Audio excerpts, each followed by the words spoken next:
সরকার নতুন rocket command unit গঠন করেছে। তাহলে কি ভারতকে ঠেকাতেই তাদের এই নতুন কৌশল?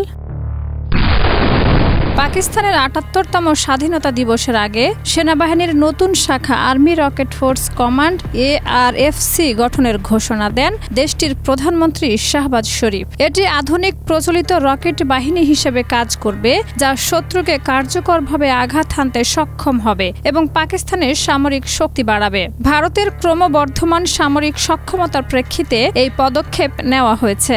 আর্মি রকেট ফোর্স কমান্ড की तश्कील का ऐलान करता हूं। বিশ্লেষকদের মতে ARFC গঠন ২০২৫ সালের মে মাসের সীমিত ভারত পাকিস্তান সংঘাতের পর প্রচলিত অস্ত্র ব্যবহারে দক্ষতা বাড়ানোর জন্য নেওয়া কৌশলগত সিদ্ধান্ত। পাকিস্তানের প্রতিরক্ষা আগে মূলত পারমাণবিক অস্ত্র নির্ভর ছিল, কিন্তু সাম্প্রতিক সংঘাত দেখিয়েছে প্রচলিত সামরিক সক্ষমতাও জরুরি। ARFCর অধীনে থাকবে ফাতেহ ১, ফাতেহ ২, হাতফ ১ ও আবদালি গাইডেড ও স্বল্প পাল্লার ক্ষেপণাস্ত্র, যা সেনাবাহিনীর ৩ তারকা জেনারেলের নেতৃত্বে পরিচালিত হবে। এটি পাকিস্তানের প্রচলিত আক্রমণ ও প্রতিরোধ কৌশল শক্তিশালী করবে এবং ভারতের প্রথম হামলার কৌশল মোকাবেলায় গুরুত্বপূর্ণ ভূমিকা রাখবে।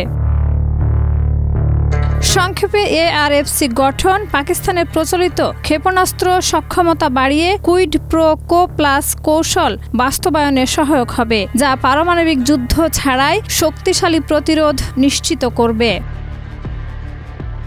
সর্বশেষ সংঘাতে পাকিস্তান দাবি করে ভারতের কয়েকটি যুদ্ধবিমান তারা ভূপাতিত করেছে। পাল্টা জবাবে ভারত পাকিস্তানের ভেতরে ঢুকে সামরিক স্থাপনায় হামলা চালায় ব্রাহ্মস ক্ষেপণাস্ত্র ব্যবহার করে।